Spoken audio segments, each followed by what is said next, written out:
Greetings and salutations. I'm Ben. Welcome to Canucks With Guitars, your live Q&A show where we wear tone toques and we have answers to your guitar-related questions, amongst other things. Like I said, I'm Ben.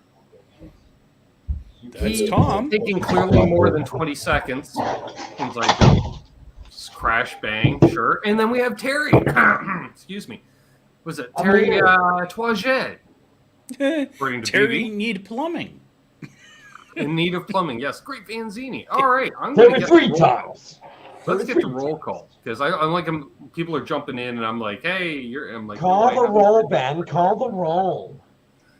Roll call. All right, we've got Magic Man, Dan of New Jersey, Great Vanzini, Magic Man, Michael Kroos, Thomas Santiago, Scott Brockway, Benjamin Payne, Eric Salinas,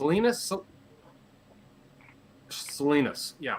Charles 75N, Magic Man, Martin Lemaire, Magic Man, Front of Midnight, Zach Thong, Absolute Mayhem, Fruitcake Tony, Mark Taft, Magic Man, Absolute Mayhem, Zach Thong, Gear Junkie 35, Cushman NYC, Jimmy Ray Hawkins, Mark Taft, Lukes, Thomas Santiago, Magic Man, Dan of New Jersey, Thomas Santiago, Randy Crooks, Absolute Mayhem, Zach Thong, Steve Luther, Scott Brockway, Dan of New Jersey, Mark Taft, Scott Brockway, Zach Thong, Scott Brockway, Zach Thong, Terry's 3G's in the house. Great to have you. Magic Man, Thomas Santiago, Magic Man, Terry's 3G, Scott Brockway, Steve Luther, Scott Brockway, iRock, Zed Blues, Randy Crooks, Cushman NYC, Magic Man, Tim Thomas, Dale Palmer at the start, Cushman NYC, Paul McNary, Zach Thong, Cushman NYC.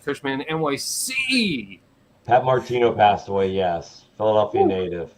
BC Rich 581. Thank you for mentioning that. Yeah. All right, going into full luck mode is the other left. No, it's not the other. That's just the left. Absolute Mayhem times 4. Absolutely. Right the first time. Scott Brockway, I want to say, and Terry Himes. Not making a joke, being serious. I know you had a death in your family. I'm really sorry. I saw your posting, so I'm really sorry, and my condolences. I know it's tough what you're going through, losing a family member. So hey, Richard Poole made it. Best to you, man. Best to you, brother. Yes, this is for you, brother. Richard Poole made it tonight. Great to see Richard Poole here. Dave Ennis, Fast Eddie VH, Vince RJ, Gary Davlin, Papa Blue, Vandy Man, yes. Good to see you, Vandy. Crispin Coburg, Guitar Man 45. Twang. House of Twang. Oh. Our beer almost picked up a hitchhiker on the way. Twang. That wouldn't have been good. Crispin Coburg. Yeah. Let's shout out Crispin Coburg and Gear Junkie 35 in the chat that were on here last night. Yeah, cool. It was so cool to be able to, kind of put names to faces and sorry for the audio problems. We figured out it was Crispin Coburg's fault, like after the show. Oh, so yeah, it's okay. I was told it was a fun time. I wasn't there, but I was physically there, but hey, my cat. Funny thing is my character told me it was fun. Who did?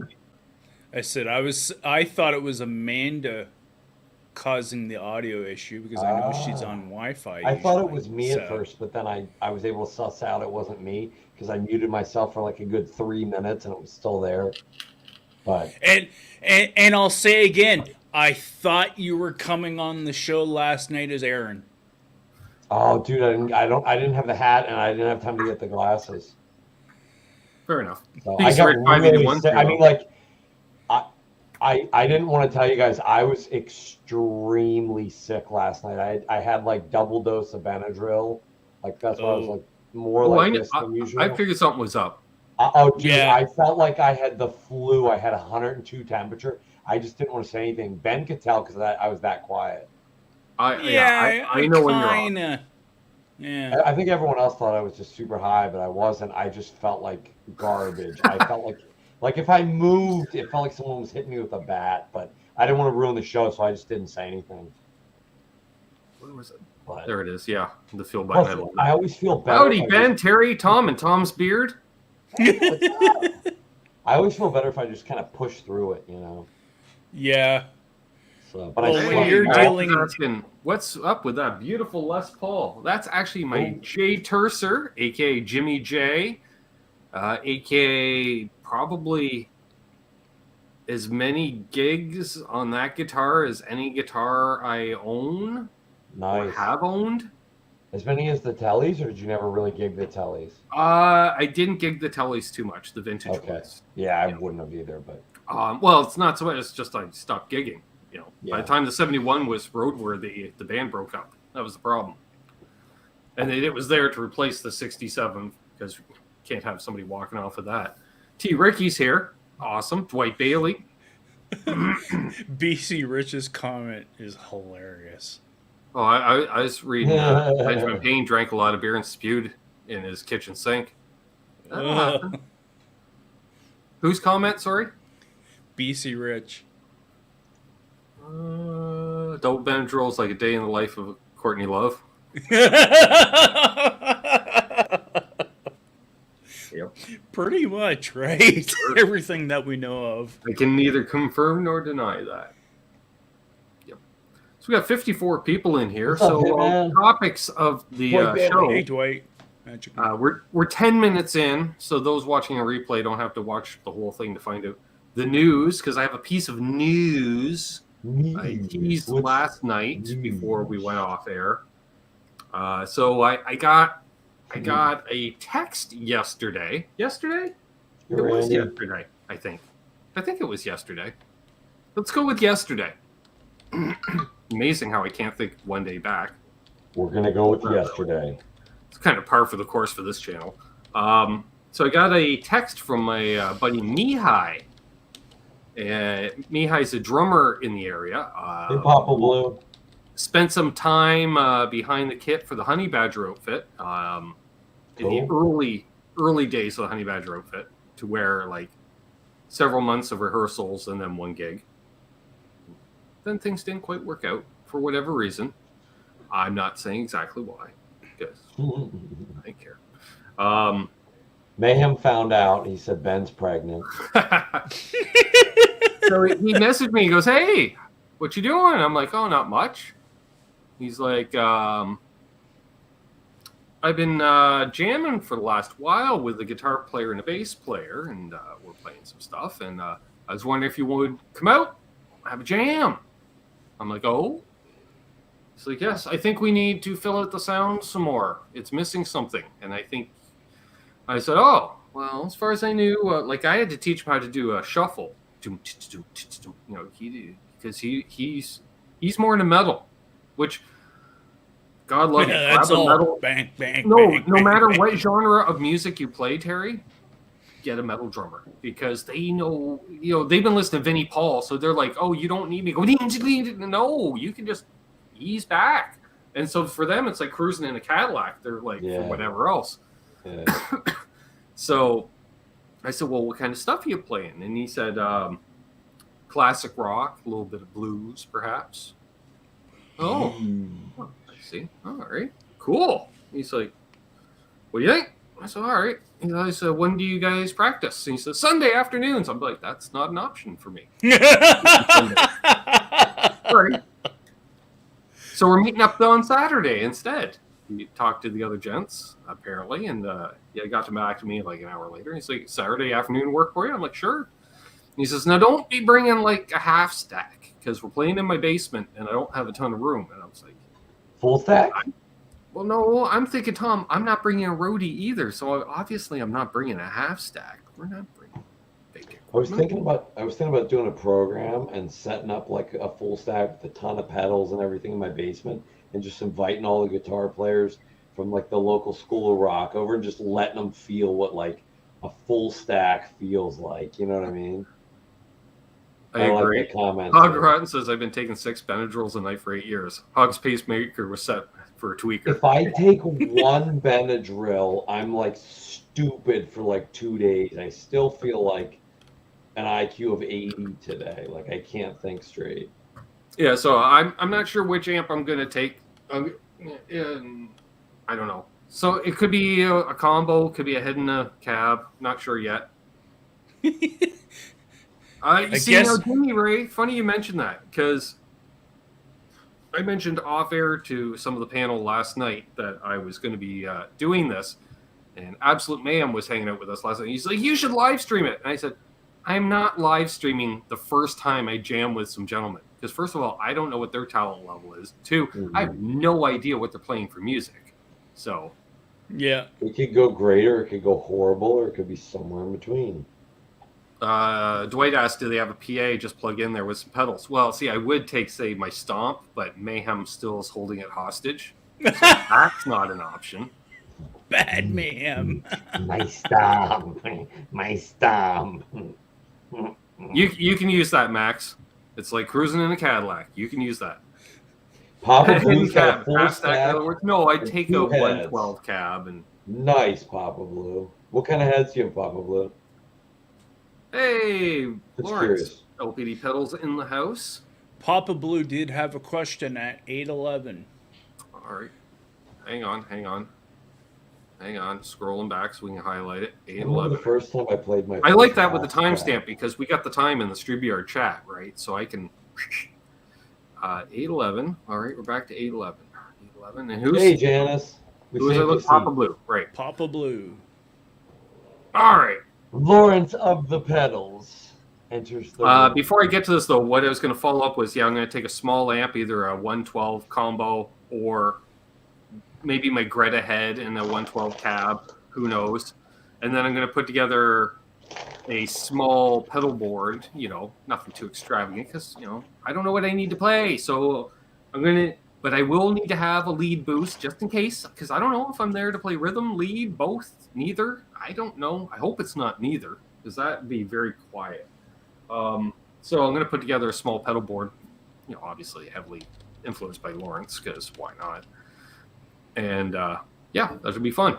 So that's the big news. Papa Blue asks, do you know if you can spray clear over mini wax stains? Bent Tom, take 2 enemas and call doctor in the morning. LOL. All right. Movie reference. True. The mini wax stains. What's that stuff made of? Then If wax. it's in Usually fact they're wax-based, then oils. definitely no. They're It's usually oil-based? oils. If Yeah. it's oil based, I wouldn't. No. Well, you can. It's just, But again, you're like it sealing has to in be the- an oil. Yeah. Actually, yeah. no. To make it permeable. I'm trying to remember because trying there is... to throw me under the bus. He's like, yeah, small pedal board, but 90% LPD. Poor Yeah, I guy. think the Well, oil would mess up. it the would be finish. 100% LPD if Lawrence made a tuner, but I don't expect Lawrence to ever make a tuner, because what boutique builder's gonna here, Tom, buy my like $200 tuner that's not a stroll or or something. Wait. Are you familiar with the? It looks like it's Ciox, but it's pronounced Ciox apparently. Okay. Cioks. They make phenomenal power supplies. Eventide, like no shame whatsoever, has a deal with Sweetwater, and they sell the Eventide power supply. It's identical except for a screen print that says Eventide instead of Ciox. They just went to Ciox and said, "Hey, we're much bigger than you. Let's do a deal, or we're just going to rip you off." Yeah. They sell them through Also, Sweetwater. I don't want an LPD tuner because it'd be dang too accurate, and I can't handle the super accurate ones. It'd be cool to, Besides like, have that, what just would it some be regular called? tuner. The Beaver? Just take some on the market tuner, but rehouse it in like a very cool machined, like one-off machined aluminum, case with like LEDs in it. But it's like the same as some regular, Boss tuner or something, and call it an LPD tuner. I'd call it the tuning fork, I guess, if I got to name a tuner. Or the tuna. There we go. Yeah, the tuna. Here would be an interesting spin on that. Call it the tuna, and then actually have it that it's actually a tuna fish that actually goes from weak to fully strong when you're in tune with the notes. Hog Rotten says, mini wax, I've lacquered over a lot, custom woodworking for 16 years. Yeah. Well, there we go. Well, that's the we real have answer. no problem admitting when we don't know what the hell we're talking. Yeah, no, I was definitely taking a guess. I didn't know for sure, and definitely was mostly incorrect. So thank you for providing. Well, the correct that's what I was going to information. say. The little bit that I've dabbled in refinishing and everything else on guitars for a while. Ooh, Dwight. I've never used The the cat's wax, but tuna. I know. I like Cat's it. tuna. What's that? It's the cat's tuna. And the signature one would be the tuna egg. Tuna. I love it. Yep. Yeah, usually Yeah. the rule of thumb in regards to that is if you're using a water-based stain, you use a water-based sealer. If you're using an oil, you use an oil sealer. Out of here, you fruit fly. That's what I thought. And in the case of, which I've done in the past, I've used a water-based stain, like the salmon wipe-on dye, and I've done oil over top of it without any issue. Guitar Man 45 said Lawrence needs a wah now. You won't do With it. like a crazy finish. I thought Lawrence said he doesn't like wahs though. Well, he does a wah mod, because I have one. I I don't know. Since my wah is modded with the Lawrence mod, should I move the wah over to the Lawrence shelf area? Yeah, you technically could say that. Stop calling me a fruit fly. What's up, Dane? Hey, Dane. Hey, Dane. Hey, Lucky Maze Music. Lucky Maze Music. If I remember Lucky Maze. correctly, and Lawrence can correct me if I'm wrong, I believe Lawrence doesn't do a wah or anything wah related because of the having a hard of enough time to get the housings. So wah housing is a little bit harder, plus probably a little bit more pricier. Oh, and it costs more to ship, and because Yeah. it's bigger, heavier. Yeah. And does the world need another wah? I don't know. Does the world need another fuzz? Probably not. Well, I like yeah, wahs but with cool paint jobs though, like that Wacko wah. Have you seen that one? It's like all kinds oh, of purple and different psychedelic colors. Mini wah. Fair enough. That is a possibility. You're right, Lawrence. Not for me. I can't. They're too small. I'd put a apparatus, some kind of an adapter to convert it to a full-size wah pad. Do the Canadian thing and the red-green thing. Or just duct tape a couple 12-inch piece of wood, duct tape it to the thing. Just the blade off a hockey stick. Yeah, that too. Curved. Hey, Mark Effects. Speaking of, do we need another pedal in the world? We saw a drop today. Maybe they heard my rants. Because remember, I've been doing some rants. I remember I was ranting with SPJ about it on here. When was the last time MXR released a pedal? Well, it turns out they got one coming out, if it isn't out already, soon. They released a new phaser. What? Yep. A new phaser called the Deep Phase. Going deep in the paint. First of all, they went with the small mini pedal form, a la the same size housing as the Phase 95. It's got 2 knobs and a button. Not the on-off, but an extra little for modes, mode 1 and 2. 2 knobs is a speed and, what do they call that? It wasn't regen. What was it called, Tom? Was it regen? I don't remember. It was so. This is the year of the chorus, Michael Krause. 2019 was the year of the phaser. Although we might have to do the chorus. Someone needs to do a like resonance. Or... Resonance, I think. Resonance? No. Feedback, speed and feedback. Yeah, not even close. Speed like you made at the same time, feedback, right? Which adding feedback, I found it just makes it more flangey sounding. Lawrence can correct me, but I was that's just going to say that would just be like regeneration. Yeah, like and so it would flange it. As such, you get all your Phase 90 goodness, but with the added feedback circuitry to add to that, as is, and then you press that mode button, and it takes it from a 4-step phaser to an 8. So it's a much more smoother phase, soupier, and I want one. I want one. Oh, and did I say hi to Janice? Hi, Janice. I saw her pop in earlier. And John Duchesne. And Zach. I mean, I'm a modulation whore, I'll admit it, but like I like it in very, very small amounts. There's something about like when you use just a little bit, it's kind of hard to justify like spending a lot of money on something that you use, something that you like. I've had like my son sitting next to me. He's like, I don't hear the difference when it's on and it's off. I'm like, it feels different too, you know? Mm-hmm. But man, when you get to that spot, it's like, I'll hand over lots of money to get to that point. It's oh man, I can. Yes, Mike Strymon did drop the Zelza phaser as well. Greg Vanzini asks, anyone have thoughts on the Prs S2? I try not to think about it. Hey, Symmetry, what's up? Nice to see you last night as well. Terry, do you have any thoughts on the Prs S2? I actually did play one because someone I know actually used to have one for a while. I thought it was actually a pretty nice playing and comfortable feeling instrument. Mm-hmm. Sound-wise, again, as my friend has said recently, Paul Reed Smith is one of those things when it comes to like pickups that, you know, it's a hit or a miss. And in most instances, most people don't like the Paul Reed Smith pickup sound. So I didn't mind it when I got to actually check one out. Would I own one? Yeah. So, Okay.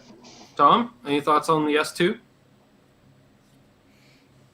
That's a Paul Reed Smith guitar? Apparently. It's like if you took an SG and kind of combined it with an LP a bit. So does it have two horns like an SG? Kinda. Maybe I should just take a look quick. It's got an upper and a lower. Lucky May's music has been really digging the Keeley, Eddie, Heinzelman, Verbotrem, kind of magical. Nice. Dan New Jersey agrees with Terry. So there you go, Terry. We know you're right at least once this show. Perfect. Now, Terry, what was the pressure's off now? Or the name again? S2 Mira. S2. S2. Oh, Mira. S2. Oh, is it a Mira? Yeah. Yeah. Because I see a ton of S2. Oh, well, it's all those beer nuts you fed him last night, Chris. Just saying. S2 Mira. So this one to me almost looks like a Les Paul Jr. with humbuckers. Yeah. Because it has the dot neck like a Les Paul Jr. would have. It has, you know, a thinner body like the Les Paul Jr., except they kind of took liberties with carving this one down real thin. And the tail. Okay, he's not looking at the Mira. So it's not a Mira S2. It's just an S2. I think that would be the so original. This is the wrong one? No, look again. The S2 standard, I guess. S2, yeah. They announced it as the Mira, and then they had also, again, the S2. They diverged at one point in time. Okay, so it's got a German carve. Yeah. This one says PRS. Oh, no, wait. Yeah, PRS S2. PRS S2 Mira with birds. Yeah, it's a with double no Mira. Cutaway. It's a double cutaway like a 59 Les Paul Jr., but it has humbuckers. Yep. So it's a Les Paul Jr.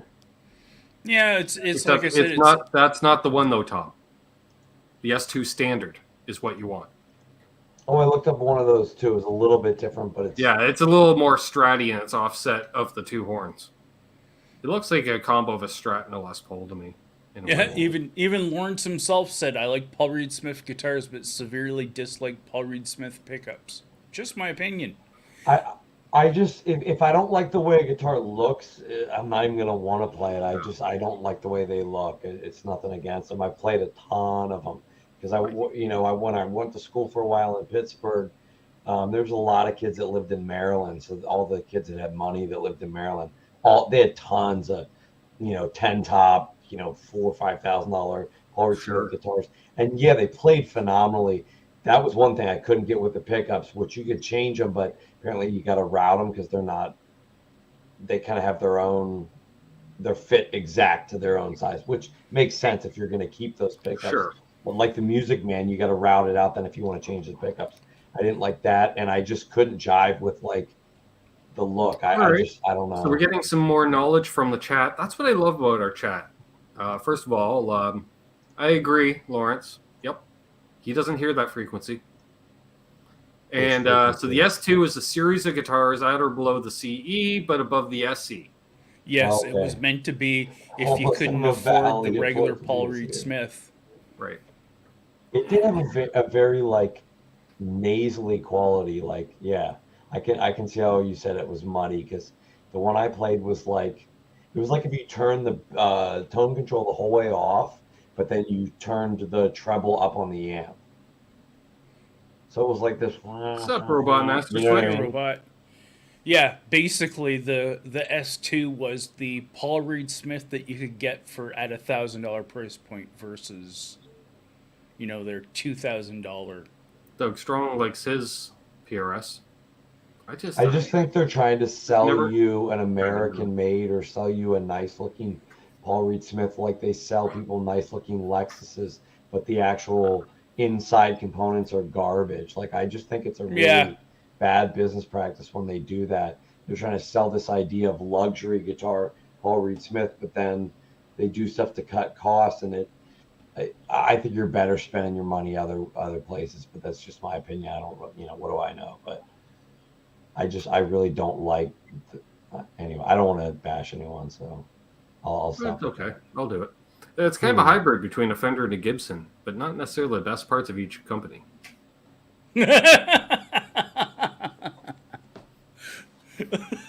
But if you like them, you like them. Hey, someone's got to play them. So it's like the AMC of cars. All make the cards. Don't even get me started. Hey, my buddy and I walked into the bar and he goes, "You know what? It's going to be a good night because there's a lady here for every man. We just got to find the man to come in for that one." It's the Paul Reed Smith Gremlin. Hey, no, if you're into them, I don't want to shit on anything anyone's into because I'm into some stuff that people are like, "You're into that stupid crap," or you bought same. I get a J Tercer on display, for God's sake. 6 different vibe pedal that sounds all, exactly the same. And I might not be able to tell many of them apart if I was blindfolded, but yeah. Michael Krause, Paul Reed Smith SE, Soap Bar 2, 200 used. Hey, for $200, why not? Can't go wrong with that. Especially when Dan agrees with me as well. Nice. No, I will agree with that House of Twang. All the high end, PRSs I played. I played one import SE. After it was set up, it played phenomenal as well. I'm not saying House of Twang is biased, but But the high end ones, they play phenomenal. Like I said, I just couldn't get with the pickups, and the look's not for me. But yeah, they played like what they were. I've heard rumors about House of Twang's guitar collection. That's all I'm saying. Question for Tom from Absolute Mayhem.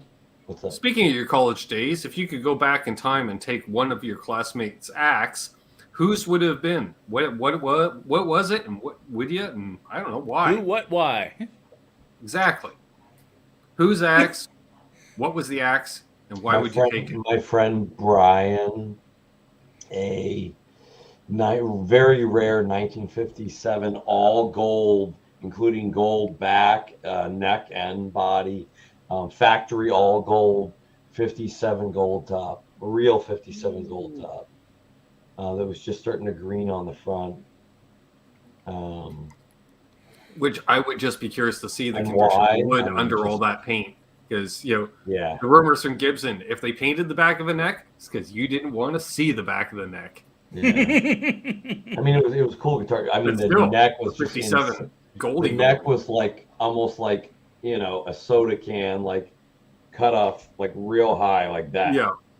It it almost went out and then came in a little almost. You know, it was literally like they just chopped the top off. You know. Yeah, did you put a baseball bat through a planer and that's the neck? Yeah, run it through 5 times. That's it. You know, there you go. But it did have that thing though that like PAFs have where, and I only played it like twice because he only had it for a short period of time. That's another story for another time. You know what? But, That's well said. All right, wait, hang on. There's a part 1 to that. Yeah. I also think PRS is some of the highest quality you can buy. The fit and finish is typically perfection. I can't fault them on that. And that said, some lack personality to me. Yes, they are a little robotic. to me, it's just like a high Parts of the Fenders and Gibsons is part of what makes them special, I think. Exactly. You know? Like, I half expect to see a finish flaw on a Gibson when I pick one up. Carryover from Halloween, Sandra. We are still on the Death OG. Carry over from the refrigerator. We still are on the turkey pepperonis. Yeah, a national neck, basically, Scott. And who did I see sneak in here? You know, whatever works for you. I mean, dang it. What was I gonna say? There is a good one. Lawrence sums it up. You mean it's like dating a supermodel? Yeah, and then finding out it's all plastic surgery. Or there's no personality behind those eyes. There's nothing going on. Yep. So, yeah, but if you like him, you like him. I don't bond with him. I almost owned a PRS. Like, you know, I'd buy one at the right price, which is, I'd rather a couple hundred under who's- what they're worth. You know what I mean, Terry? There you So go. if I can flip it, I can flip it and make $100. Yeah. And I almost did because the guy had like a honeyburst one and a blue one, like a trans blue. And I agreed to the deal thinking it was the honeyburst, and then he showed me the trans blue, and I'm like, I don't want a blue PRS. I'm not one of those guys. So I didn't end up getting it. And I think it was like, $400 or $500 for an SE because they're like $700-800 new, at the time. Yeah, and I'd have to Ooh, say, wow. like, out of the Paul Reed Smiths that I've tried, the one was an S2. Also, individual I can't name. They still got like a few double cuts. They've had high end ones, and for some reason I'm not a fan of like that double cut junior type of neck configuration. But beyond that, it actually feels nice otherwise. And That would be a good T-shirt. One person's lacking personality is someone else's no flaws. 100%. Yep. Here's how I see it, not imparting my own opinion, but I guess there is some of my own opinion inherently. But the Paul Reed Smith, at least to put it into something of an analogy to me, is like the modern high precision car, like the Ferrari or like the Bugatti or like the McLaren. Like everything is to like an exact precision, and some people are like, well, that's boring or that's too effing loud. Like have you ever seen one of those try and drive down the street during normal traffic where they have to stop and start? It's horrible. They're like, whoa, whoa, like it's impossible. But in the right arena, like at a track, it's phenomenal. But in the same way that like a muscle car, I equate to like a 59 Baseman or like a Marshall full stack, like a Plexi. It's loud, it's clean, but when you crank that thing up, it's going to go crazy, but it's not that kind of bullet acceleration. Yeah. It's going to take time to get up to speed. Oh yeah, like I remember AJ. It's not. I don't think one is. Hey, what's up, Jay? I don't think one's better than the other. I just think they're vastly different, and I prefer just something that's different. I'm not a PRS kind of guy. Funny you mentioned that sitting at stoplights. People who love them, I get why they love them. Because it's that. I remember us taking out a few cars, sitting at stoplight, like cars that are not really meant for the street. Well, the car was meant for the street, but the motors in them were not. To the point where, like, say, they're meant to run a certain RPM, at a certain speed, and you were just sitting at the traffic light just hoping it wouldn't stall out, waiting for the light to change. And you're sitting there, your eyes are burning because of all the raw fuel going through the system. Because every time you blip the gas, it's like flushing a toilet. And, it's just... And you're throwing it, if you got an automatic, you're flipping it up into neutral, giving it a couple revs just to keep it from loading up too much, Yeah, it's to use a car adage, it would be like the Lexus IS 300 F1. It has all the raw power, it has all the precision, but at the same time, you lose that, out of control feel that you want from something that has that much power and precision. That's a scary thing too. I think it becomes, I guess you could say, too perfect. Well, and I will follow up on this. Like 400 Symmetry says he has a buddy with an 11-second Nova that he drives on the street. There was a time when we all had a buddy with an 11-second Nova. Well, I didn't have a buddy, but I definitely knew a guy that actually had a collection of them, and he used to race them. Now Bugatti's going to release illegally on the street of pure platinum. All right, on to that. Oh, it's the first of the month, so I do want to give a shout out. Great time to join Patreon as a patron. See, I mixed up this week. First of the month, maximum benefit, exclusive content, and as well as helping out the channel. You can join by clicking the link down below in the video description. The link looks like that. Or go to the website, type in my name. You get a shout out every week, and you can join for as little as $1 a month, although they really want me to get rid of that tier. We'll see. Patreon, you still get your little taste. Don't worry, but they're great. They're like the mafia. They only want a little taste. Just give me a little taste. That's all I ask. So we want to shout out Guitar Man 45, Symmetry, Paul McNary, Mickey Settlemeyer, Joe C, Keith H, Knucklehead 0, unfucking believable, Charles 75N, John ZD 351, JP Page 2, Jose Benito Martinez Jr., Fruitcake Tony, Bent Tom, Blackjack Guitar, Grumpy Mike Guitar, Craig T. Tomlinson, Cousin Todd Flowers, Charles Green Bread, Guitar Miller, Absolute Mayhem, Other Left, Randy Crooks, and of course, Mahogany.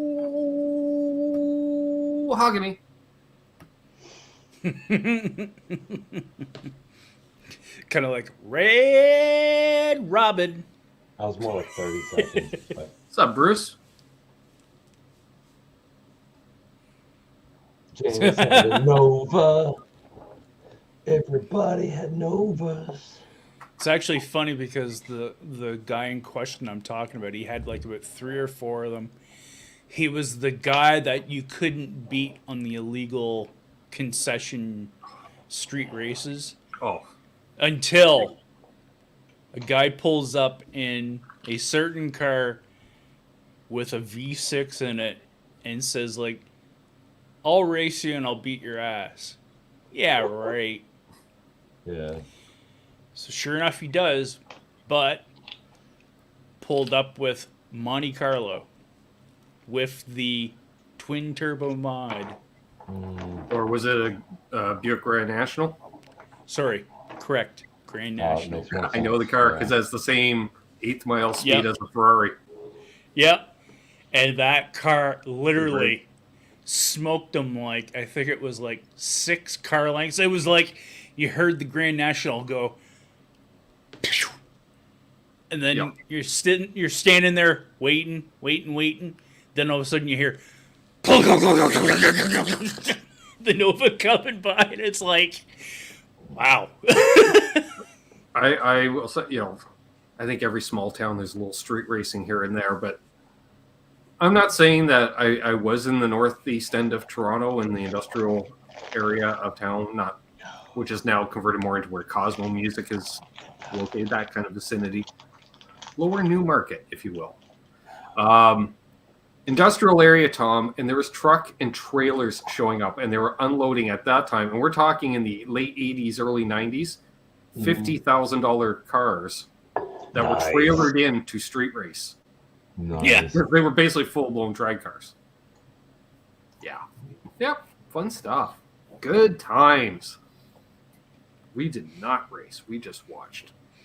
Yeah, meanwhile, now they actually have it as a show, Street Outlaws. But meanwhile, they've been doing it for years. Yes, House of Twang. They did make the Monty SS, but instead of a turbo V6, they dropped a 350 small block in it, which you could get a V8 version non-SS, but it was a 267. They did it a few years earlier, so all you could get was that 3.8, which was just a boat anchor of a motor, non-turbo. But they did throw the 350 in it. And, then they threw a little rear spoiler and some trim along the bottom. It looked sweet. It looked more like NASCAR. Put NASCAR. Actually, they were running the same nose, essentially, that they were running in NASCAR at the time. They put on the front end. It was sweet. So there we are. That's the story on that. Oh, it had 305? I thought that was 350. Well, maybe my buddies just had a 350 in it. Yeah, I think. Vince I don't think it's legal to run open header anywhere, Eric. But they don't really care. Like if it's an old hot rod, they don't care. You know. But technically, you're supposed to have money. Well, it would now fall under the classic car kind of stature, I believe. Yeah, but even then, it's weird. Like I used to run my Camaro glass packs, which if anyone knows, it's just a pipe where they wrap some fiberglass around the inside. There's no baffles or anything, and they actually made my car louder than straight pipe because I put them in backwards because they do have little hooks to kind of grab the air, and I had them face the other way. Don't ask why, but I had flames shooting out the tailpipes at times. When it would load up with fuel, that looked cool. Loud, very loud car. Cherry bomb exhaust. Yeah, and then as soon as I dropped a new motor in it, I'm like, I took it straight to the exhaust place, Tom, the day after I licensed it. Took it straight to the exhaust. I'm like, I need high flow and quiet. They're like, well, what do you want, high flow or quiet? I'm like, are you familiar with these mufflers? They're like, no. Explain. I'm like, high flow, but quiet. And they're like, So instead of mufflers that rob your car of 50 horsepower, they only robbed you of about 25. I'm laughing at Muddy Waters' comment here. He goes, I had a 2017 Mustang GT 350. Then I had a child. Now I have a 2011 Ford Focus. There's a lesson here, I think. Yes, actually, 2 lessons. 1, you like cheaper insurance. 2, you also like to not spend as much in gas. Right. Hey, EQ Music. No, Milt. I no longer own the Camaro. I gave it to my brother-in-law, basically Scott. He was interested, so I gave it to him. Yeah. Hey, EQ Music. Also, yeah.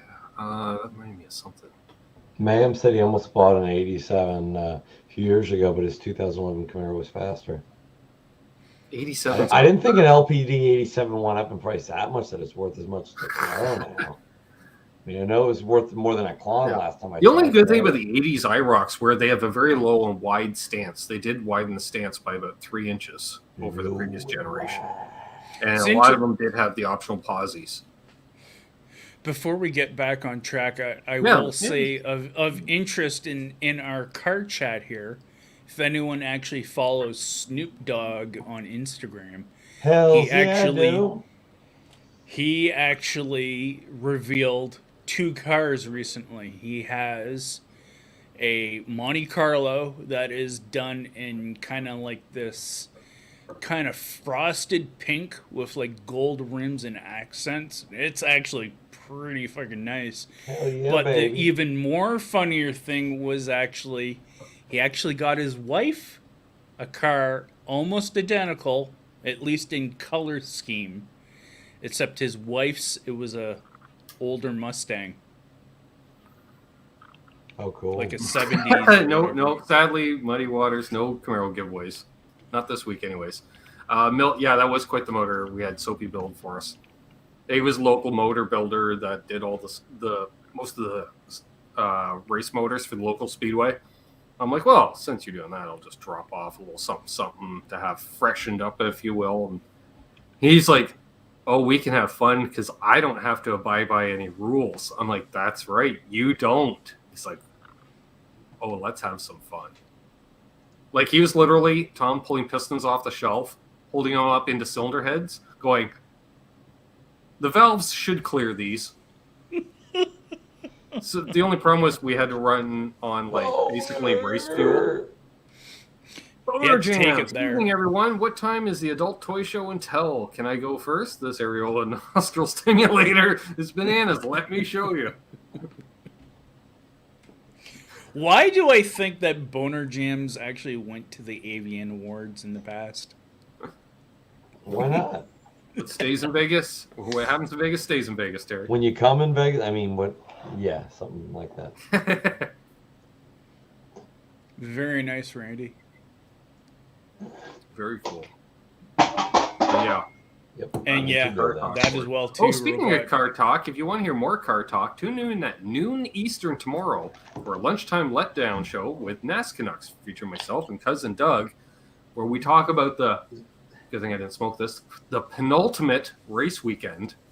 Here, I have a good game we can play. So you gotta if you're gonna read anyone's comment in the chat, you gotta sing it. I want to hear people sing comments. Well, considering there's only 3 of us, that means the 3 of us are singing. I know. My first car was a '76 Monte Carlo. Oh. And since Lawrence is in the chat, got a text from a friend today. He finally opened the box to his nice Drive A. He's going to be plugging it in for the first time. I'm not saying the guy lives in the Pasadena area, Tom. Might go live every Sunday afternoon. I see you, Jimmy Ray. I'm not reading anything political, though. No one who's a big fan of Kim Mitchell?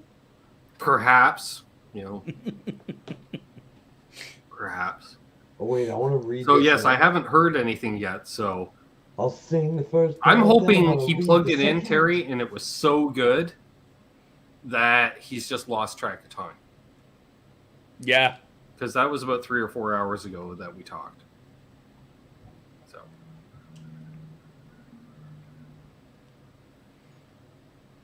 Okay, I don't feel so bad then, now after reading Robot Master Switch's comment. My first car was an 80s Ford Escort wagon. I had towels wrapped on the rack for the surfboard. I love that POS. All right. I'm enough of a redneck, Terry. When I say my first car, do I count technically the first car I owned or the first car I put on the or had on the road? Because the first car I owned, I actually stripped and sold for parts. Nice. I could have, like, it wouldn't have taken much to put it on the road, but it was just like some buddies needed some parts off of it, and then a buddy's cousin blew the motor in his car, so he needed an engine. So I was like, well, I was going to pull the engine anyways because the transmission seal leaked, which is why it was parked. So, yeah, we'll just sell it. So. It's so funny how musical instruments and cars are almost intertwined like that. I came home from vacation. A buddy of mine is wrenching on what's left of the car in my driveway taking parts. And I'm like, what the deuce? Like, why are you taking off the front end of my car, Tom? Like, he had, like, tie rods and, like, the steering... Well, he was going to college up in Peterborough, about an hour away. And so I guess on his way home, he had hit a bad pothole, bent something. So it was like, we're the type, like, we don't go to Napa. We go to the junkyard. Yeah. Junkyard closes at noon on Saturdays. Where are you going to get parts? Hey, it's a GM. All the GM parts, they're mostly interchangeable on the G bodies. They're all the same, whether it's Camaro, Monte Carlo, Pontiac Grand Prix, Buick, Regal, they're all the same. Okay. So he comes over to my place, starts ripping stuff off my Parisienne sitting in the driveway. Because I had a 2-door Parisienne, Terry. 79 Parisienne 2-door. Oh, yeah. Pick apart Ben. She was a cruiser.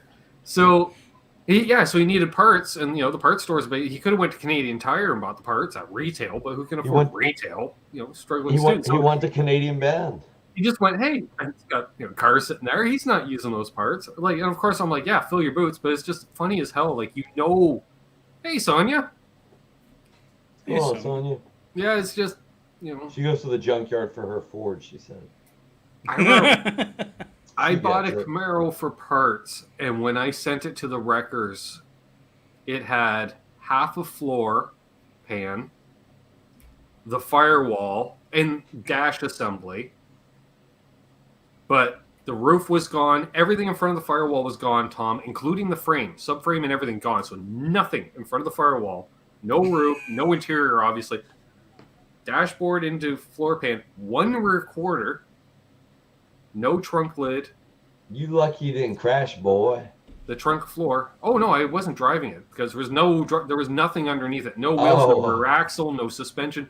We had stripped that down to literally at that time, a scrap car would say get you $100 at the wreckers. Mm-hmm. The guy went, there is so little here. How about I just take it and this covers my gas? Wow. Because he's like, once we crush this, there's like, there's 300 pounds of metal here, maybe. It's like, yeah, I know. He's like, how did you get the rear end out? Like the leaf springs, how'd you cut those in half? I'm like, grinder.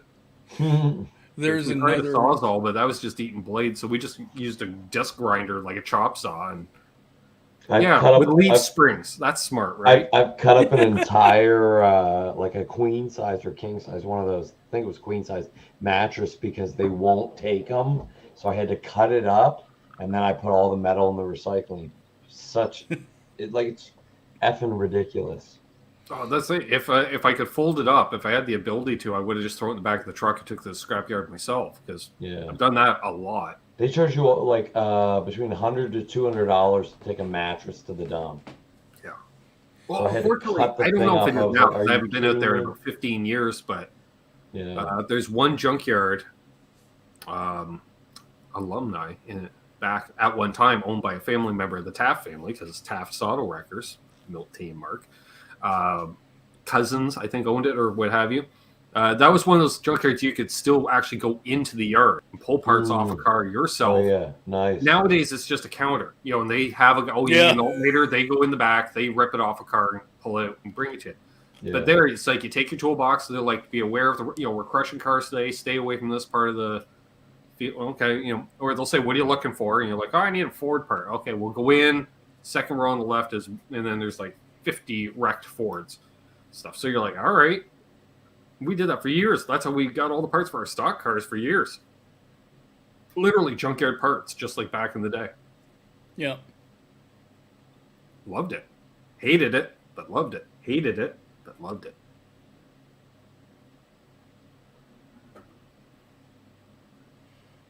Alrighty. I bought a Sawzall so I could put a mattress into the garbage can cheaper. Why not? Why? I got so pissed out of I cut mine up into like big ass springs and then just put all those in the recycling. See, I haven't had to get rid of a mattress since I've been here, but the old place, all the material, bring the mattress, stuff that in and then what's left would be just the springs. That gets thrown into the truck for the next scrap metal run. Yeah. So to circle back around to the musical side of things. Yes. Welcome to Canucks With Guitars. Please like and subscribe. Fender bought PreSonus earlier today. Oh, did they? Well, I dropped that news. Well, yeah. See, it should have said Ben has news and Terry has news. Which I suppose I should recap because we still got 66 watching. Should have mentioned when we had 75 watching earlier. The big news that was coming from me is I'm going to be sitting in with a band this Saturday, see how it goes. Nice. Yeah, yes. Playing some classic rock. Boner Jams was asking thoughts on the following new albums: Trivium, 12 Foot, Dream Theater, and Mastodon. I've heard of 3 of those bands. I haven't heard any of those new albums. I've heard of 3 of them. I know all the bands, but I haven't heard any of the... Yeah, I've heard of Trivium and Mastodon. You don't 12 Foot Ninja, maybe I have, but it's like... You don't know? Yeah, I like 12 Foot Ninja. I've never really listened to Trivium. I used to listen to a ton of Dream Theater. Mastodon, I've listened to some, but I couldn't name any of the songs, to be honest with you. Same with 12 Foot Ninja. I couldn't name the songs, but I've listened to it, and I enjoyed both of those. But Dream Theater I was big into. No, Papa Blue. I will not be 90s. live streaming a first initial jam with a band. That's not fair to them or me or both. If you don't know how we'll go, I don't even know what music we're playing. So. Lawrence rings in with his thoughts on the PreSonus purchase by Fender. Well, yeah, at least it wasn't Gibson. Maybe they'll still be around in a year. Yeah. Nice. Yeah, exactly. Yeah, Brett. And thanks, Janice and Sonia. Robot Master Switch said when Matt Heafy blew his throat out live, metal AF. Yeah, it is, right? Oh, I remember. We were at the band Rusty had just reformed, Terry, a few years ago. You know, they had a few hits in the 90s, and then they took a sabbatical, kind of, alt rock, whatever, college rock. Yeah. Right? I was a huge fan, so I got the dealo that they were reforming. Let's say 3 or 4 years ago. No, it's got to be more than that. I don't know what it was. It was a number of years ago. 5 years ago. Heard they were reformed because a buddy of mine's band was actually Dan and Matt, alumni of the channel, now in Sleazer, their old band Desperados, were set to open for them that night.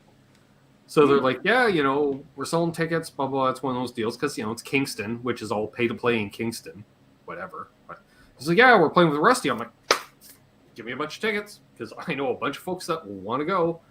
So it was like literally myself, Richie, Larry from the Honey Badger outfit, plus other people that came along, a few other people. Maybe some people met us there. So we were down there checking out the show and stuff. Plus, John Lally from the band is from my hometown, Trenton. So he was also the drummer in Boot Sauce, Terry, when they were around. Yeah, like right out of high school, he was a drummer for Boot Sauce. I'm like, that's impressive. I'm like, how are you like 2 grades ahead of me and you're on Much Music and I'm still in high school? And how got lucky, but he's a really good drummer. So both. So we're watching Rusty play. And so I forget which song it was, but one of their songs where Ken McNeil, the singer, he belts it out on the studio version of the song, right? And I'm listening to it, I'm like, all right, the voice is holding up. And the deal was, before they were playing some bigger shows, they were doing a 3-show mini tour. And then going in the studio or something. But they were doing Kingston, Ottawa, and Hamilton. And so it ended up happening was, halfway through the set, Ken goes to a note, and the voice just... Oh. He finished the set, but he goes, well, I feel sorry for those people in Ottawa and Hamilton, because my voice is fucked. Whoa. But I think it was the next show, I think it was John, their drummer, got food poisoning, so they actually had to have another drummer sit in for the show. Oh. They're like, what are we going to do? They go like, well, we'll just play the Fluke album front to back. So he went out to the parking lot, listened to the album, and then came in and played the album, more or less. Wow. Like, fortunately, it's just straight ahead, whatever, right? But still. Do you remember Erica M. from Much Music? Of course I remember Erica M. She writes children's books these days. Who's Erica M? Really pretty attractive brunette. Much Music personality. VJ. VJ, okay, gotcha. I remember her, but that's because my friend claims back in the day he used to do something for her with us because she used to like a certain substance. And I'll just leave it at that. It's possible. Which was shocking because I never actually would have thought Interesting. It's possible. I can neither confirm nor deny. Steve Anthony from Much Music lives over in the county. Part-time. When he's not... I think he's one of the hosts of Breakfast Television these days. One of those shows. He's on a morning show. Which makes sense, because he always seemed like that type. It's like, yeah. When you're middle-aged, you're hosting a morning show. Suk-Young Lee. I've seen Suk-Young Lee, because she used to be easy to see her, because when she'd get off air, she'd have to come out front, because she always had her bike parked up front, because she rode a bicycle to work. Yeah. I always saw her on a bike. I just mentioned it, Boner Jams. Yes, I'm going to be playing with a band this weekend, see how it works. I'm not calling it audition because they called me. Are they auditioning for me, Terry? They called me. They might be. Really? If they have like nice brand new dresses with like nice makeup on, they're probably auditioning for you. But if you go and they're just like, "Hey, what's up?" then who knows? Yeah, I'm curious to see how it goes. So, if nothing else, get out and jam for the first time in 2 years. Yeah. The last time I jammed like that was California. So it's been a minute. That's what I was going to say. Like, that'll be big for you. Like, I think somebody asked you how long it would take you. Yeah, somebody in the side chat asked, how long would it take you to get in gigging shape? Well, it depends. Are we playing one set or are we having to play all night? Yeah. One set, if we're rehearsing twice a week, 6 weeks, depending on the material. Bar rock, maybe a month. Then again, I've gone in and sat in with bands and done a set or all night with zero prep. So all depends on what do you want? How sloppy can I be? If I'm allowed to be a little sloppy, I really don't need to rehearse too What much. kind of death metal will you be playing, Ben? And Boner Jam said, "Sweet, playing a 7-string, Ben." Yeah, I'm just gonna widen out one of the nut slots on one of my existing guitars and just run an Put a extra low B on it. string up. Yeah. No, you're gonna put a low A on it. Yes, their You're gonna hit do the for full this. bug. Their hit that Ben will come up with this new band is C is for Cookie. Yeah, pretty much. If Brad he plays Miller's a good playing this gig, he'll weekend, get too. a little cookie after the show. If you know what I mean. It all depends on who buys the drinks. Exactly. Chris from Coburn. I remember that. That He's was not from definitely Colburn. He's something. from Coburg. Big difference, Terry. And not just Coburn. not just 10 minutes on the 401, but big difference. I made another pronouncement faux pas, such as... Well, the funny part is because they aren't that far apart. Like, there's only a handful of little hamlets between them, right? Colburn, a.k.a. Killertown back in the day. Mike and Mike's excellent cross-Canada adventure on Much Music. Yeah, that was a pretty cool show. Yeah, okay, I like that.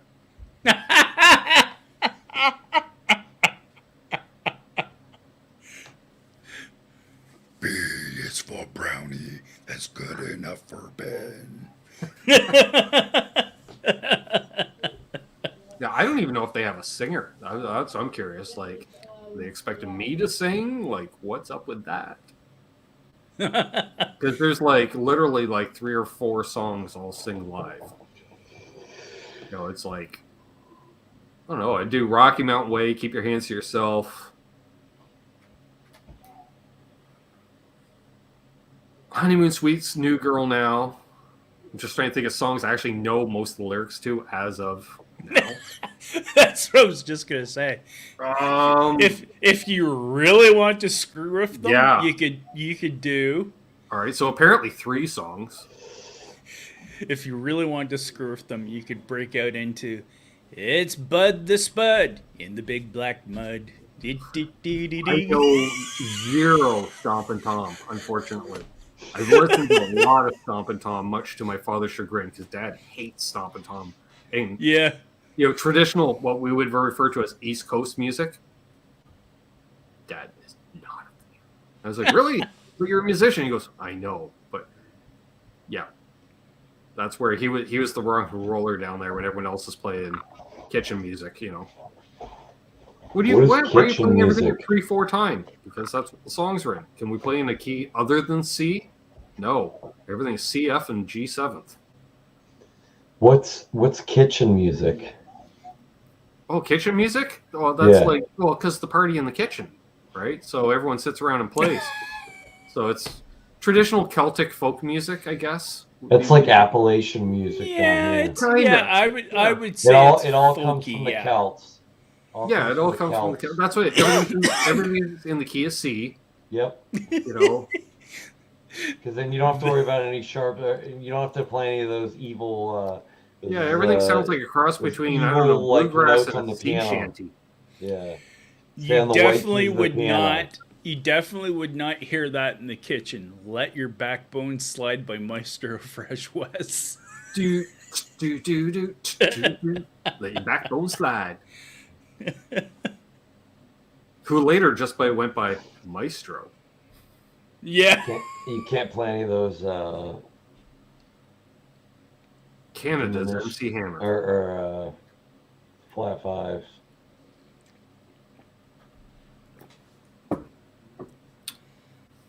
Yeah, there's a few people that know what kitchen parties are, but they're all Canucks, definitely.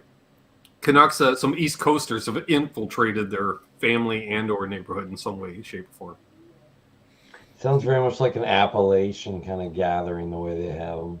Well, it's just, a lot of parties always end up in the kitchen. And it's just, and everybody, traditionally a lot of families played music, right? Which is similar to Appalachia, I guess, in that respect. Yeah, a lot of music played, probably because the winters are so long out on the coast too, right? You're not going out and doing anything, so you learn how to play a fiddle. Oh, dear Lord. Oh, look what the cat dragged in. Well, it's been a great show. Thanks, everybody, for tuning in tonight. Yep, just wrapping up here. Exactly, Scott. Mark Taft. All right, the make spud a little in the room. bright red make mug. A little room. Oh, geez, What's up, Pops? Although I will say, Kim Mitchell, bring it around. Kim Mitchell did a great cover of Sudbury Saturday Night. To catch you. I'd like to hear that, actually. You should. It's heavy. It's heavy. He did it all heavy. I was like, holy crap. But it still has a concertina being used in it too. Nice. Yeah. Which Tom, and those who don't know, Stompin' Tom Connors is he was born in Skeeter's Pond, PEI, don't you know? And he's just he is like Hank Williams if Hank Williams had lived. Okay, he's been around. He was around forever and a day. Wow. Wearing a little beat up cowboy hat, playing his beat, and they called him Stompin' Tom because he would stomp his foot while he played. Oh, yeah. The way he would do it, he would wear through floors and boots, and he would stand basically on a soapbox, and that was his beat because he would perform solo as much as with a band. Wow. It's a kicking stomp that he would do, and Stompin' Tom, the Stompin' Tom Connors he'll play all the songs, don't you know? You could say he would be a Canadian version of Gordon Lightfoot. Or country version. The way you said he did that with his foot. Well, I'd say no, even more, because he was playing more the traditional Celtic style. Yeah.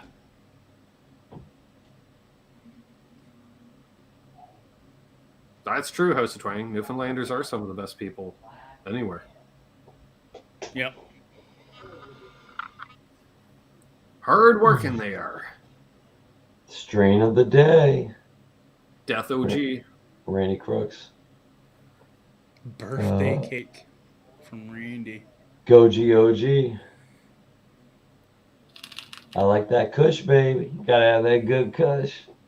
Give me that good Kush. So, I'm trying to think. Do we have anything else that we I also haven't got covered? some SFV OG. Hot item. Oh yeah, the hockey song, the good old hockey game. Yeah, that's the one song that's Weekend name is a good old hockey game. It's played in every arena. Yeah. Wedding pie. What the hell? Who names wedding pie? Yeah, wedding pie. Okay. That's definitely a weird great one. Great pie and wedding cake, I think. Or it could be cherry pie and wedding cake. One of those two. Wedding pie, what is it? Some theme after American Pie? I don't know. All I know is I've literally people are just trying to name hybrids. I've been to at least 3 dozen weddings. I've yet to eat wedding cake. if you get a good wedding cake though, where they spent some dough on it, I mean, you'll get some. No, I don't do it now just to keep my streak alive, Tom. You like, what's the point? It's like I've never seen the movie Titanic. Why watch it now? Yeah. Because everybody had seen it at that time when it came out. Like, that was such a huge movie. And I'm like, no thanks. I'm not sitting through 2.5 hours and I know the ending. They sink. It's like, I don't care. But there's a love story in Twin. Care even less. Exactly. I'd rather watch a documentary on the Titanic. Yeah, I agree, Ro, but I try to find stuff that's as much unstomped on as I can. I'm looking more for stuff that's as close to land ready stuff as I can get now, because I just think it is more, it works better. Oh, excuse me. Of interesting stuff, musically wise, when people were talking about Matt Heafy there, or Heffy, however you pronounce it. Yeah, I have no idea how to pronounce it. What's interesting is his instruments of choice that he plays are Epiphones. And recently there was an interview or something where people actually were asking him about why. And he said because Gibson wouldn't do the things he wanted done to guitars. And I guess Aljon and Epiphone were willing to accommodate him. And so that's why he actually plays. He owns Gibsons and he loves Gibsons and everything else. But he said because I guess Aljon was accommodating and did things that he wanted to do and Gibson wouldn't, he plays Epiphone and he's got a loyalty to Epiphone now. Nice. Yeah, it was interesting. Like, how often do you hear the underbrand actually going above and beyond what the upper tier brand? Well, they're able to, I think, because like you figure advertising budget wise, you're moving more product, and if you can, how many artists are you going to get compared to would want to play a Gibson as opposed to an Epiphone? In all reality, you want to call it for whatever reason. If you can snag someone, and it's not like, yeah, we want to do a Gibson with you, and oh, by the way, let's do an Epiphone version of it as well. To get someone that's exclusively Epiphone, that's a big deal. Well, it's like someone like Chris Shiflett with his Made in Mexico guitars. Right, all of his signature guitars made in Mexico, or Richie Copper doing the Made in Japan. Yep. Stuff like that. Yeah. So, I think, kudos if you can do it, but because less artists are, say, looking for an exclusivity, because, hey, guess what? You're playing Epiphones on stage, because, nothing would be worse than you release a purely Epiphone signature guitar and then you're playing Gibsons on stage. Yep. I have an issue with people releasing signature guitars and not playing signature guitars. Like, in theory, and especially with the premium placed, there's your production ones, and those ones, Tom, they're 80% correct, but really, it's only a small premium on, like, let's say, your Les Paul is X price, the guy's signature Les Paul, it's an extra $300. Right. You're like, all right, but they did a little bit different paint job or something. So you're like, all right, but it's not $1,000 more, because for $1,000 more, that guitar should be exactly like what he plays on stage, in my opinion. Right. Including setup. Like, if he plays with super high action, I should get to go, my God, the action is atrocious. What's up with this? And then then you open up the card and it says, hey, before you slag us on the YouTubes, just so you know, this is the stupid ass high action that insert guitar player's name likes. We don't like it either, but because we set it up exactly the way he plays. Now, here is a free coupon to take it to your local Gibson dealer to get a setup done. Yeah, that'd be a good idea. But it should be the same. Like, if you're releasing a signature model, it should be a signature model. Or if you want to come up with something totally new with Gibson and they're like, hey, we're doing this. So you're like, hey, guess what? I'm going to be playing that at least 25% of my set each night. Yeah. Even if you're like, hey, I want a new Gibson, but I want it in Sparkle Pearl White.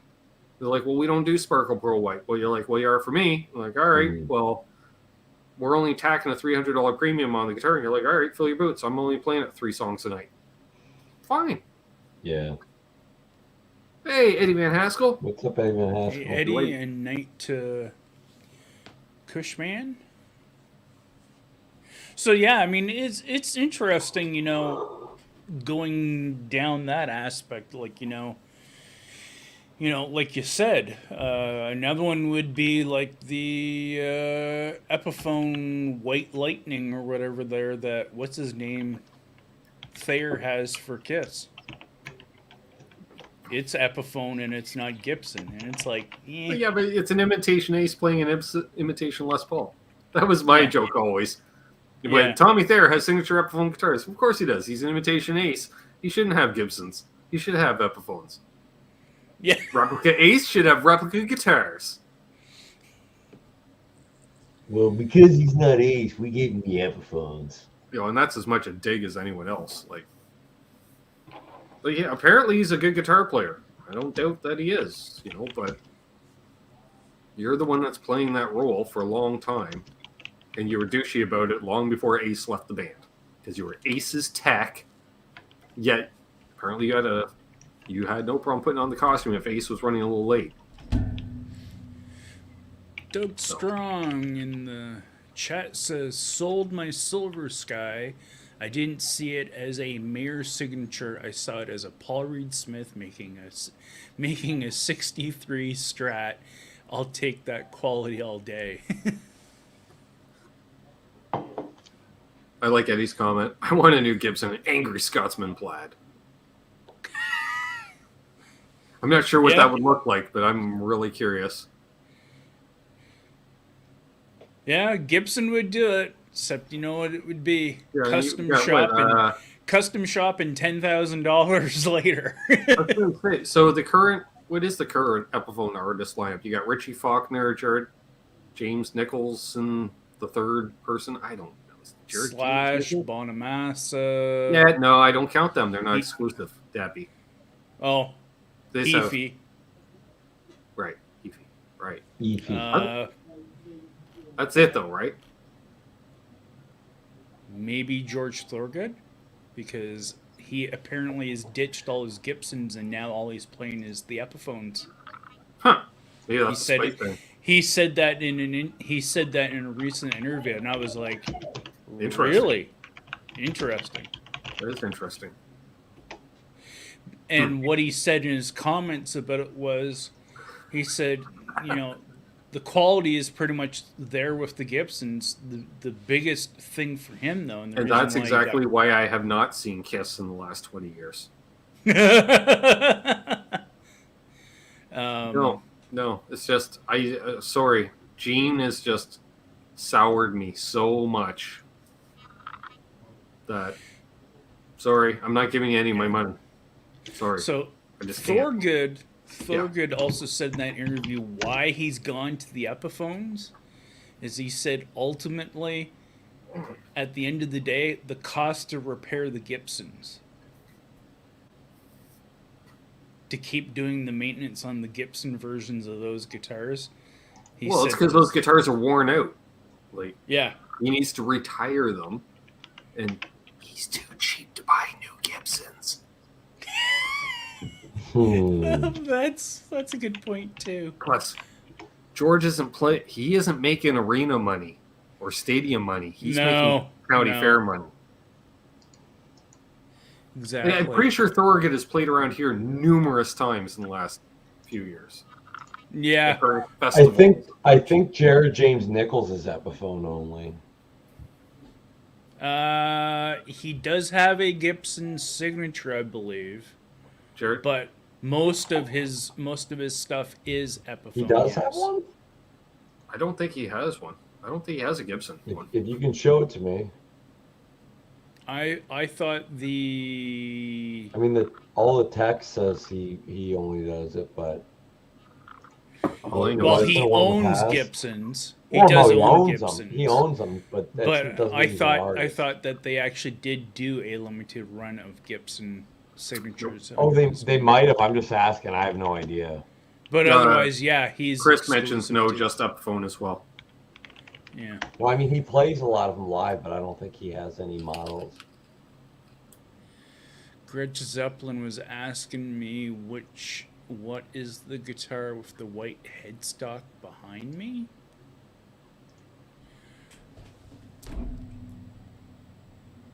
If you're talking about way Off camera? if you're talking about that's actually the headstock off of a Harley Benton 4-string bass. If you're talking about that is a Tanglewood that I refinished, which I might actually consider further refinishing. Yes. So yeah, a few people are mentioning. So yeah, Jared has a few salvage vintage Gibsons. His SIGs are all Eppies. There we are. All right. Well, let's go once more around the horn because we've already gone over time and my hip is locking up something fierce. Oh man, we gotta walk this off. Any parting words, Terry, on this now November? November, wow. All right. November, also known for Men's Health Awareness Month. That's right. Wear your mustaches to support the cause. And it is to support and acknowledge men's health issues physically and mentally. So men, don't be afraid about those issues. Also, lastly, if you're a plumber in the Ontario area and you're able to get to my area, please pull up your pants first. Please get a hold. In the Ontario area, you can drive 24 hours and not leave Ontario. Okay, let me clarify. Cheap and in the Georgian Bay area. Central Ontario. Please hit Terry up sooner rather than later. Yes. So, definitely. Tom, parting words, my friend? No. No, I can't think of anything. Fair enough. 2 out of 3 ain't bad. 2 out of 3 ain't bad. Yeah. Anyways, what do we got coming up this week? NAS Canucks tomorrow at noon Eastern. Me and cousin Doug. I will have a new Patreon and channel member exclusive video out at some point this week. So if you are a channel member, make sure you check your community posts for the new video dropping, which you guys usually do, and Patreon. Just check your Patreon feed. Got a couple demos and or repair. What am I gonna do? I might do a repair. Do we risk soldering this week or do we do carpentry this week? We'll see about that. I can do a pedal demo or two. There's a few pedals sitting around that I could probably do a demo on. Yeah.